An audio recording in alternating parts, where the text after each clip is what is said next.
MIT technology review Pakistan کے news studio میں خوش آمدید۔ میں ہوں آپ کا میزبان GM شاہ۔ نیوز راؤنڈ اپ کا آغاز کرتے ہیں۔ بلیٹن کے آغاز میں آپ کو بتاتے ہیں کہ کینیڈین نژاد پاکستانی انجینئر حماد مرزا نے اپنے 4 ساتھیوں کی مدد سے ایک ایسا خودکار روبوٹ تیار کیا ہے جو دیوار کو پینٹ کر سکتا ہے۔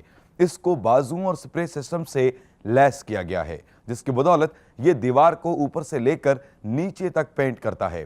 اس روبوٹ کو میورک کے نام سے منسوب کیا گیا ہے۔ اور اب آپ کو بتاتے ہیں کہ جاپانیز ماہرین نے روبوٹ سے کار میں تبدیل ہونے والا حقیقی ٹرانسفارمر تیار کیا ہے۔ یہ صرف 60 سیکنڈز میں کار سے روبوٹ اور روبوٹ سے کار میں تبدیل ہو جاتا ہے۔ اس کی لمبائی 12 فٹ اور اس میں 2 مسافروں کے بیٹھنے کی گنجائش رکھی گئی ہے۔ ماہرین کا کہنا ہے کہ ابھی انہوں نے اس کا نمونہ تیار کیا ہے۔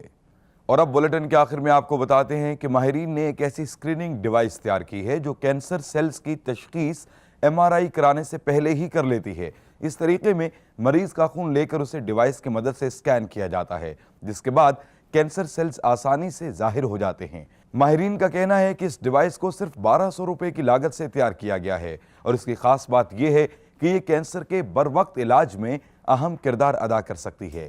اس کے ساتھ ہی MIT ٹیکنالوجی ریویو پاکستان کے نیوز اسٹوڈیو سے اپنے میزبان GM شاہ کو اجازت دیجیے۔ اللہ نگہبان۔